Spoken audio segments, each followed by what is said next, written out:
Center sa Gainesville, Florida, USA sa pagsunog og Quran ugma atol sa anibersaryo sa 9/11 terror attack. Wala maapektuhi ang ubang Muslim. Kasi ang mga Muslim doon at saka non-Muslim nagkaisa din.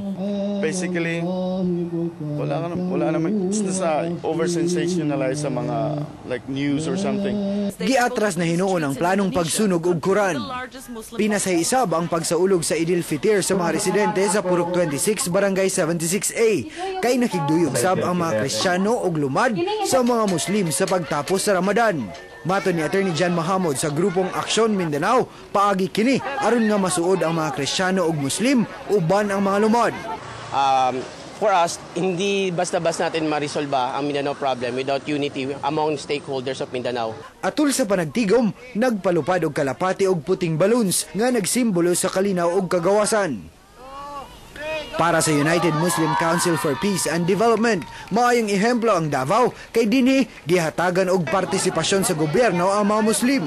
Pinaka-peaceful na lugar. Ang doon nagdadala dito ang mayor, pantay. Nagahimo sila mahitungod sa pagsuporta, mahitungod sa kalinaw ug kalambuan alang sa mga tribong lumad, Kristiyanos ug Muslim. Yung pagkakaisa ng Christians, Muslims and Lumads, so malaki po yun na bagay para sa amin. Gitapos ang pagsaulog sa Idil Fitir, pinaagi sa salo-salong pagkaon sa mga Muslim, Kristiyano ug lumad.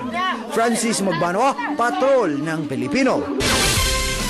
Wala na dayon ang gitakda una nga magpul o pagpuli kang Chief Superintendent Pedro Tango isip Regional Director sa Police Regional Office 11. Si Tango ma-assign na sa Campo Crame. Pulihan unta siya ni Chief Superintendent Gil Meneses, ang hepe sa Firearms and Explosive Office. Kagahapon na dawat sa PNP 11 ang order pagkansela sa turnover.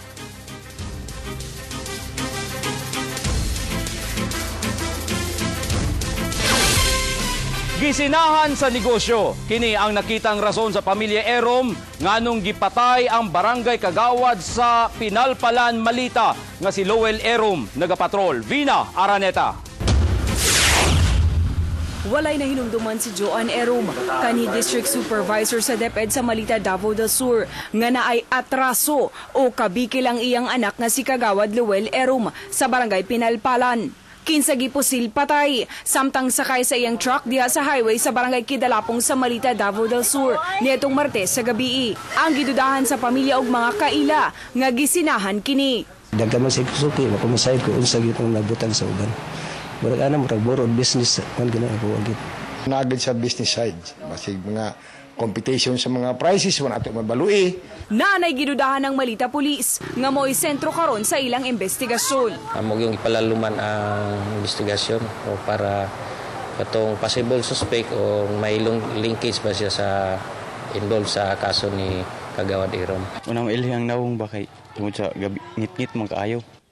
Wala pang matumbok sa Malita Police kung kinsa ang mga responsable sa pagpamusil patay kang kagawad Noel Erom. Apan, misaad sila nga dili ilungan ang investigasyon aron mahatag sa biktima ang hustisya sa kamatayon niini.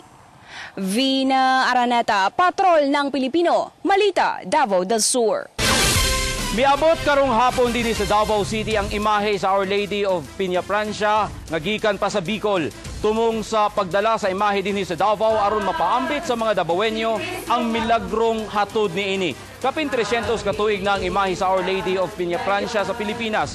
Una kini nagpakita og milagro dihang naayo sa iyang sakit ang seminarista nga si Miguel Robles de Covarrubias nga nahimong pare. Ang imahe sa Our Lady of Peñaprancia naa karon sa Sacred Heart of Jesus Parish sa Obrero ug sulod sa siyam ka adlaw magpahigayon og novena. After the 300 years, it is time nga from Naga ipa-propagate ang kuan starting din sa ato ang Archdiocese aron maka-enhance pa ni sa devotion sa mga tao nga na kang Mama Mary. I had the same experience. I was supposed to be operated on a bypass. And in the operating room, when they were starting already, they found out that I do not have that.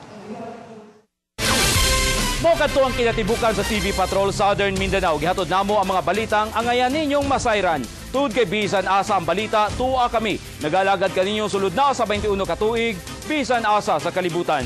Maayong gabi.